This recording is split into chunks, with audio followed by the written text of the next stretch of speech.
Bonjour bien-aimés dans le Seigneur, béni soit le Seigneur Jésus-Christ qui dans son amour nous a fait encore grâce de se lever ce matin, de commencer cette journée par la prière et par l'exhortation. Que le nom de Jésus soit élevé dans nos maisons, dans nos entreprises, dans tout ce que nous entreprenons afin que lui seul soit reconnu juste et que nous tous nous parvenons à sa justice au moyen de la connaissance de sa vie, de sa parole que nous méditons nuit et jour. Bien-aimés, nous allons partager dans le livre de Jacques, du chapitre 1. Nous allons lire à partir du 19e au 24e verset que je lis au nom de Jésus. Sachez-le, mes frères bien-aimés, ainsi que tout homme soit prompt à écouter, lent à parler, lent à se mettre en colère.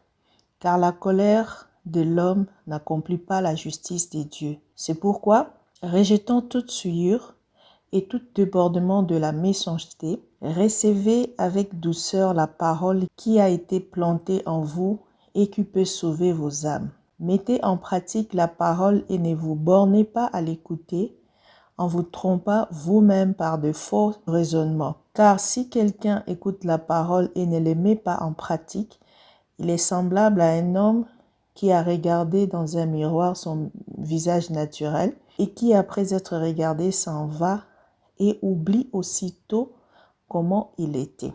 Bien-aimés, aujourd'hui, nous allons partager sur comment pratiquer la parole de Dieu. Bien-aimés, nous allons essayer d'être un peu plus pragmatiques par l'aide du Saint-Esprit pour qu'ensemble nous puissions partager sur comment faire pour arriver à pratiquer la parole de Dieu. Bien-aimés, d'emblée, nous devons savoir que c'est un choix personnel. La vie tout entière est un choix. C'est l'ensemble de plusieurs choix que tu as fait. Comme Dieu aussi, il nous a donné de faire le bon choix sur la vie ou la mort. Alors, si vous avez choisi de vivre selon Jésus-Christ, de vivre comme Christ, eh bien, vous avez fait le bon choix. Mais cela ne suffit pas. C'est pourquoi la Bible nous dit dans le passage que nous venons de lire de ne pas seulement nous borner à écouter, mais de tout faire pour pratiquer ce qu'on écoute, c'est-à-dire la parole de Dieu. Alors, le plus grand problème de tous les enfants de Dieu, c'est comment maintenant le mettre en pratique. C'est là où nous disons que c'est d'abord un choix personnel de vouloir vivre comme Jésus-Christ, qui veut dire de faire les choses comme Jésus-Christ. Et cela demandera premièrement que nous soyons des hommes qui s'intéressent beaucoup plus à écouter, pas écouter n'importe quoi, mais à écouter la parole de Dieu, à écouter la voix de Dieu et être lent à parler. Car celui qui a tout le temps la manie de vouloir trop parler, il peut taper à côté de la pensée que la personne peut lui communiquer.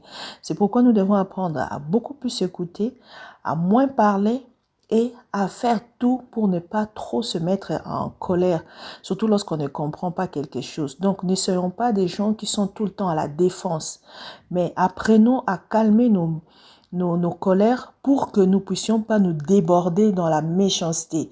La Bible nous appelle à vivre dans la douceur, à planter la parole de Dieu en nous parce que c'est la parole de Dieu qui peut sauver nos âmes. La parole de Dieu sauve nos âmes lorsque nous avons des difficultés en nous. Si tu as l'habitude d'écouter, de méditer la parole de Dieu, il y aura certainement une parole de Dieu qui va monter dans ton cœur et qui va te dire quoi faire. C'est pourquoi on nous demande tout le temps, avant de faire quelque chose, nous devons être des chrétiens qui prennent le temps à examiner la chose, qui prennent le temps à réfléchir sur la chose. Parce que lorsque tu te mets à réfléchir, c'est là que dans ta tête, les gens te voient calme, mais tu es en train d'examiner et de prendre le bon côté de la chose. Ou aussi, si tu n'as pas de sagesse, la Bible dit demander la sagesse à Dieu, il nous le donnera certainement. Et si nous demandons, alors nous devons avoir la foi qu'il est là pour nous donner ce dont nous demandons parce que c'est un bon Père. Troisièmement, nous devons apprendre à marcher dans la sainteté, c'est-à-dire à marcher selon l'esprit pour ne pas accomplir les œuvres de la chair. De garder nos langues en bride, de faire en sorte que nous puissions crucifier la chair. Crucifier la chair, c'est pas se meurtrier avec des couteaux, tout ça, non. Crucifier la chair, c'est empêcher à la chair d'avoir tout ce qu'il veut.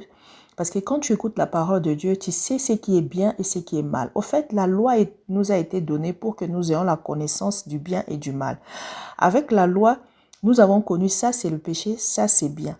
Alors, crucifier la chair, c'est-à-dire faire le bien. Même quand le corps veut faire quelque chose que tu sais que c'est mal, tu ne le fais pas pour juste marcher selon l'esprit. Et à force de crucifier la chair, à force de ne pas lui donner les désirs de la chair, c'est-à-dire la convoitise, l'ivrognerie, l'impudicité, tout ce qui va avec toute forme d'iniquité, à force de ne pas lui donner, c'est alors qu'on parvient à la sainteté et c'est alors que nous dominons sur notre corps et nous prenons le contrôle. Et c'est là aussi au moyen du Saint-Esprit qui est en nous pour nous aider à marcher comme Dieu veut.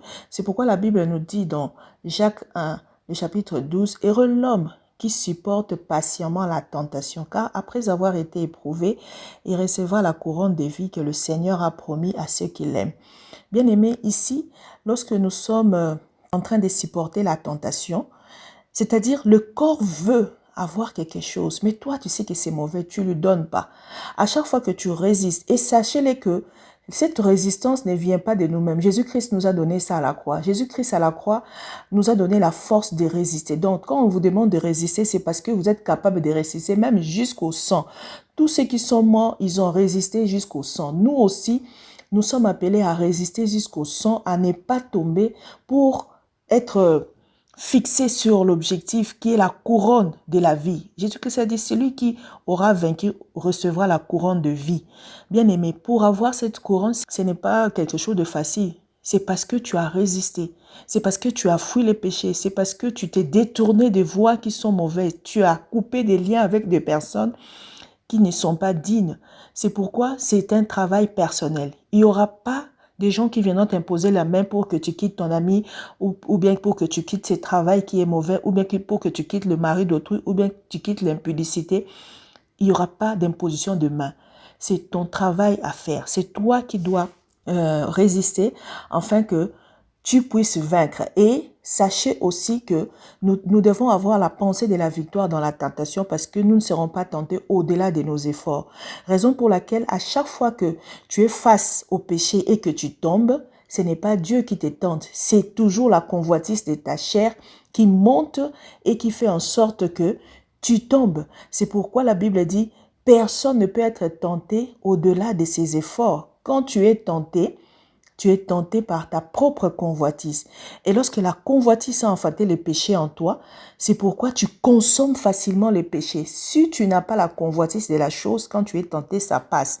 C'est pourquoi dans ce siècle-ci, évitons de nous concentrer à des futilités, à regarder n'importe quoi, beaucoup plus à écouter la parole de Dieu pour que nous puissions imprégner de la parole de Dieu afin que nous soyons sauvés. Enfin, bien-aimés, nous allons lire le verset 22 qui dit « Mettez en pratique la parole et ne vous bornez pas à écouter en vous trompant vous-même par de faux raisonnements. Car si quelqu'un écoute la parole et ne les met pas en pratique, il est semblable à un homme qui regarde dans un miroir dans son visage naturel et qui, après être regardé, s'en va et oublie aussitôt comment il était. Mais celui qui aura plongé les regards dans la loi parfaite, c'est-à-dire la loi de Jésus-Christ, la loi de la liberté, et qui aura persévéré, n'étant pas un auditeur oublieux, mais se mettant à l'œuvre, celui-là sera heureux dans son activité. Vous voyez, même dans tout ce que nous faisons, la parole de Dieu est bien placée pour nous diriger. Parce que moi, je dis, la Bible comprend toutes les solutions de la vie humaine. Il n'y a pas quelque part quelque chose qui est fait dans ce monde qui n'a pas été déjà fait et dont la solution est dans la Bible. Si nous échouons beaucoup, c'est parce que des fois, nous écoutons la voix de nos cœurs. C'est parce que des fois, nous modifions la pensée de Dieu, nous modifions les solutions de Dieu et nous voulons faire selon notre religion. Nous voulons faire selon notre pensée. Nous voulons faire selon nos églises ou nos pasteurs ou nos conducteurs. Mais sachez-le que la vraie religion, c'est la religion pure et sans tache, c'est-à-dire cette religion qui t'amène à voir Jésus-Christ seul, notre Père et notre Dieu. Cette religion qui consiste à visiter les orphelins, à visiter les veuves dans leur affliction, c'est préserver de tout le souillure de ce monde. Si tu es celui qui qui marche comme ça, qui est dans cette condition, là alors tu es dans la bonne religion. Mais si tu as juste des noms, et là où tu es, depuis que tu es, Tu es toujours en train de tomber et de te relever. Tu es toujours en train de faire tout ce que ton cœur te dit. Tu ne partages pas, tu ne visites pas les malades, tu ne visites pas les prisonniers. Tu es insensible à tous les problèmes du monde, à tous les problèmes des orphelins, de pauvres. Bien-aimé, sache que tu dois revoir ta religion. Aujourd'hui, nous savons que la vraie religion, elle est pure et sans tache et elle consiste dans le cœur. Elle est dans le cœur. Elle est ce que Dieu nous a laissé, la pratique de la vie de Jésus-Christ. Jésus-Christ étant le modèle par excellence.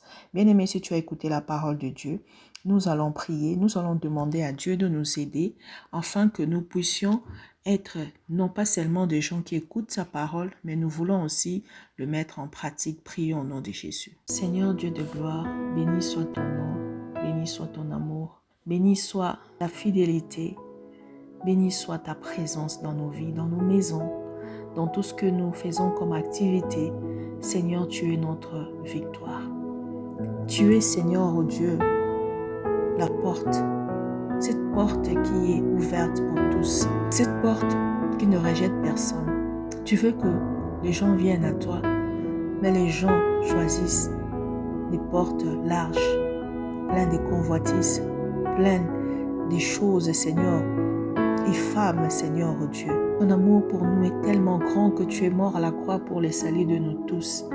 Tu nous as réconciliés avec le Père pour que nous puissions marcher, Seigneur, oh Dieu, selon ta parole. Mais aujourd'hui, nous marchons des fois selon nos parents, selon les hommes, selon le pays auquel nous nous retrouvons. Nous marchons comme nous voulons, comme des animaux. Et pire encore, l'homme veut ressembler à l'animal. Ô Seigneur, l'homme a oublié qu'il a été créé à l'image de Dieu et à la ressemblance de Dieu, que nous sommes des petits dieux. Mais l'homme veut ressembler aux animaux. Ô Seigneur, pitié pour nous, pauvres pécheurs. Pitié pour tous ces transgenres, pitié pour tous ces homosexuels, pitié pour tous ceux-là qui se sont pervertis dans le corps. Car la Bible dit, celui qui pêche contre le corps pêche doublement. Non seulement tu as péché contre Dieu, mais ton corps aussi te reprendra. C'est pourquoi il y a trop de culpabilité, et pourquoi il y a trop de suicides, c'est pourquoi il y a trop de perversité. Parce que nous avons fait souffrir notre corps. Et le corps en échange nous rend la monnaie de notre pièce. Bien-aimé, sachez-le que ton premier ennemi c'est ton corps. Ce n'est pas ta mère, ni tes amis, ni ton entourage. Parce que tu nourris les corps de mauvaises choses, tu vas récolter ce que tu as sémé. C'est pourquoi je demande au Saint-Esprit d'aider mon frère et ma sœur, de nous aider tous à marcher, Seigneur, oh Dieu, selon ta pensée, selon ta volonté, pour ne pas donner au corps la satisfaction qu'il veut pour nous détruire. Car le corps, lorsqu'il est nourri de sa convoitise, après il nous détruit avec cela. C'est comme si tu l'as armé pour te détruire. Si nous pouvons comprendre cela, beaucoup arrêteront de pécher. Oh Seigneur, révèle chacun de nous la marche avec toi. Révèle chacun de nous, Seigneur, oh Dieu, sa part dans cette vie. Car nous avons, Seigneur, oh Dieu, notre part à exercer. Dans cette course, Seigneur, ô Dieu du mal, nous voulons, Seigneur, comprendre que nous avons un grand rôle à jouer. C'est à nous d'arrêter de trop parler, de garder nos langues en bride pour nous préserver de tout le souillure de la bouche. C'est à nous, Seigneur, ô Dieu, de crucifier la chair pour ne pas accomplir les œuvres de la chair. Ô Seigneur, donne à chacun la force de lutter jusqu'au sang, Seigneur, de lutter jusqu'à la dernière minute pour que nous ne puissions pas céder à tout ce que le corps veut. Apprends-nous l'humilité. Apprends-nous l'humilité. Apprends-nous, Seigneur, à diminuer afin que toi, tu diriges nos vies. Apprends-nous, Seigneur, à nous donner, Seigneur, oh Dieu, comme des sacrifices, Seigneur, agréables devant toi, à vivre selon ta volonté, non pas selon la coutume, non pas selon la culture, mais nous voulons avoir, Seigneur, la culture de Jésus-Christ. La vie de Jésus-Christ doit, Seigneur, être notre modèle. C'est pourquoi ce matin, je prie que le Saint-Esprit nous donne le fruit de l'Esprit, afin que nous puissions abonder, Seigneur, à toute bonne œuvre, Seigneur, afin que nous ayons de cœur sensible, Seigneur, oh Dieu, à la souffrance des autres. Nous voulons apprendre à partager nos biens et à ne pas nous laisser conduire dans ces mondes comme si c'était permanent. Mais nous devons garder la vie, Seigneur, oh Dieu, en Jésus-Christ, sachant que ce n'est pas notre lieu de permanence ici, mais nous sommes de passage. Seigneur, imprègne ta parole dans nos vies. À chaque fois que nous méditons, que cela reste gravé dans nos vies, afin que nous vivons selon ta parole. Bénis mon frère, bénis ma soeur, bénis tout ce que nous entreprenons, bénis tout le travail de nos mains. Bénis, Seigneur, oh Dieu, tout ce que nous cultivons, Seigneur, oh Dieu, dans la vie de nos enfants, afin que ce soient des enfants qui grandissent dans ta parole.